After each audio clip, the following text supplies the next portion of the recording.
कैसे हैं आप सब? आप सभी का आपके अपनी YouTube channel sociology with Sangeeta में मैं संगीता स्वागत करती हूँ। जैसा कि आप लोग को हेडिंग से ही पता चल जाएगा कि आज हम लोग जो टॉपिक पढ़ेंगे जो कि है रूरल सोशियोलॉजी, ये हमारे यूजीसी नेट का सिलेबस बोलिए या फिर एनसीईआरटी का आपका सिलेबस बोलिए, उसमें आपको रूरल सोशियोलॉजी के बारे में पढ़ना होगा। तो चलिए क्लास को लेट न करते हुए हम लोग स्टार्ट करते हैं। जैसा कि हम सभी जानते हैं कि अगस्त कॉम्ट, जिन्हें समाजशास्त्र का जनक बोला जाता है, उन्होंने 1838 में समाजशास्त्र की स्थापना की।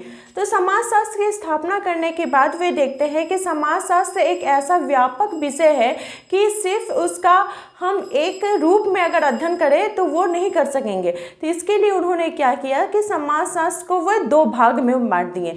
वे दो भाग कौन कौन से थे, यहाँ पे हम लोग देख लेते हैं।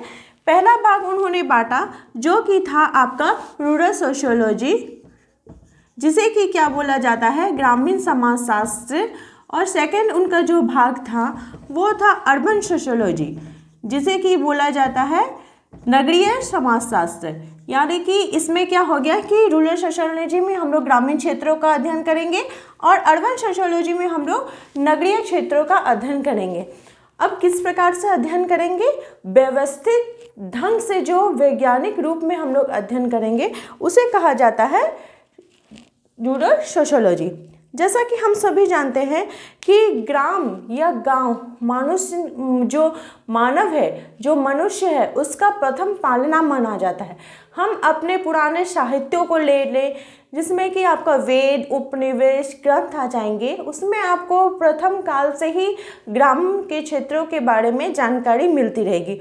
नगरों का भी अस्तित्व विद्यमान है, लेकिन ग्रामीण क्षेत्रों के बारे में भी आपको अच्छी प्रकार से जानकारी मिलेगी। अगर विश्व की बात की जाए तो अमेरिका और यूरोप को छोड़कर अधिकांश जितने भी देश हैं उन सभी देशों में 70% से लेकर 80% तक की जितनी जनसंख्या है वो ग्रामीण क्षेत्रों में निवास करती है।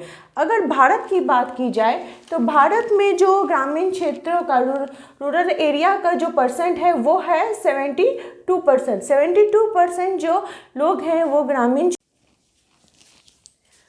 ग्रामीण क्षेत्रों का अध्ययन करने का बाद जो है हम लोग जब देखते हैं कि यहाँ के लोग बाहरी वातावरण का अध्ययन करते हैं, वो बाहरी वातावरण से किस प्रकार से समावेश करते हैं, इसका अध्ययन अध्यापन के लिए हमें ग्रामीण समाजशास्त्र का अध्ययन करना जरूरी होता है। अब हम देखते हैं कि ग्रामीण समाजशास्त्र का अध्ययन अध्यापन का जो कार्य है वो कब से प्रारंभ हुआ। तो जैसा कि हम सभी जानते हैं कि 1838 में अगस्त कॉम्ट ने समाजशास्त्र की स्थापना की। तो अगस्त कॉम्ट ने जब 1838 में समाजशास्त्र की स्थापना की तो उसके बाद 1876 में अमेरिका के विश्वविद्यालय में समाजशास्त्र का जो कार्य है उसका अध्ययन अध्यापन का कार्य प्रारंभ हो गया। लेकिन क्या होता है कि 1890 से लेकर 1920 तक का जो काल रहता है अमेरिका में वो शोषण का काल कहलाता है, क्योंकि यहाँ के जो पादरी लोग हैं वो बहुत ही ज़्यादा अत्याचार करते थे। चर्च का बहुत ही ज़्यादा प्रभाव था। यहाँ के लोगों का रहन सहन, खान पान का जो तरीका था वो चेंज हो चुका था। वो लोग एक दूसरे से दबे हुए रहते थे। तो ये हमें देखने को मिलता है 1890 से लेकर 1920 तक के काल में, जैसे कि शोषण का काल बोला जा रहा है। उसके बाद हम लोग देखते हैं कि 20वीं शताब्दी के प्रारंभ में यानी कि 1908 में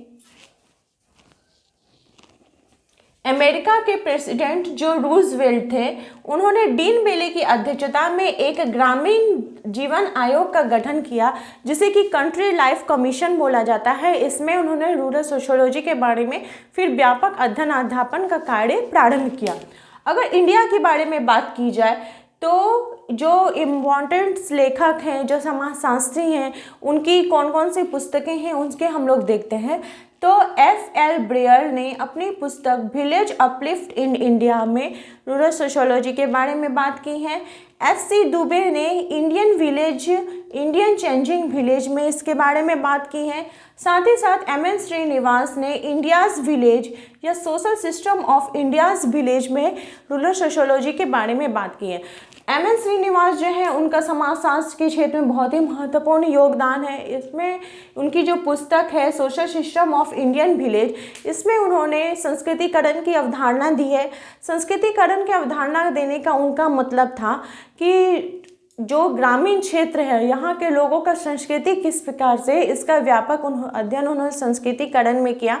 इसके लिए वो महाराष्ट्र के श्रीरामपुरा गांव में जाते हैं और वहाँ पे जाने के बाद वे आदिवासी समूह के संगठन का अध्ययन अध्यापन करते हैं और पाते हैं कि जो नीची जाति के लोग हैं वे अपनी से ऊंची जाति के, अपने से जो द्विज जाति के लोग हैं उनका रहन सहन खान पान का तरीका को अपनाते हैं। क्यों अपनाते हैं? वो चाहते हैं कि उनका भी समाज में उसी प्रकार से स्थान हो जिस प्रकार से ऊंची जाति का है। तो इसके लिए वो जितनी अच्छी अच्छी प्रथाएं हैं उनका वो अच्छी प्रकार से अध्ययन करते हैं। तो देखिए एम.एन. श्रीनिवास ने तो सिर्फ ऐसे ही तो श्रीरामपुरा के गांव के बारे में नहीं लिख दिया। इसके लिए क्या किए, वो श्रीरामपुरा गांव में गए, वहां पर जाकर वहां के लोगों से मिले, वहां पर अध्ययन किए। यानी कि क्या हो गया कि किसी गांव में जाकर वो वैज्ञानिक तौर पर अध्ययन किए। तो यही एक मेन बात है कि ग्रामीण क्षेत्रों का वैज्ञानिक तौर पर जो अध्ययन है वो रूरल सोशियोलॉजी कहलाता है। तो फिर जब वो वहाँ पर श्रीरामपुरा गांव में अध्ययन करते हैं तो अध्ययन करने के बाद पाते हैं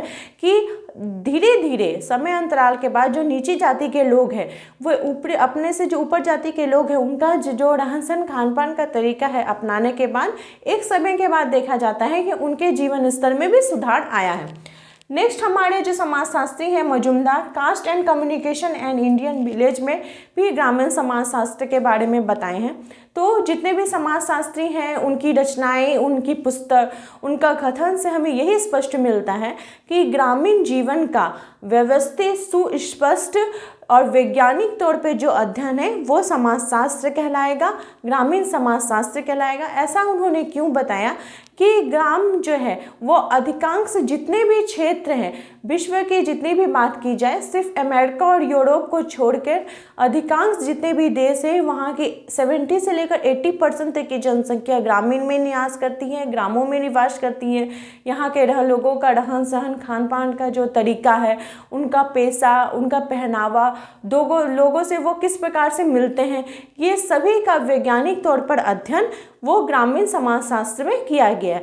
क्योंकि जो समाजशास्त्र की विषय वस्तु है वो इतनी व्यापक है कि उसको हम एक रूप से नहीं पढ़ सकते हैं, इसलिए एक अलग विषय बनाया गया ग्रामीण समाजशास्त्र और फिर इसका अध्ययन अध्यापन किया गया।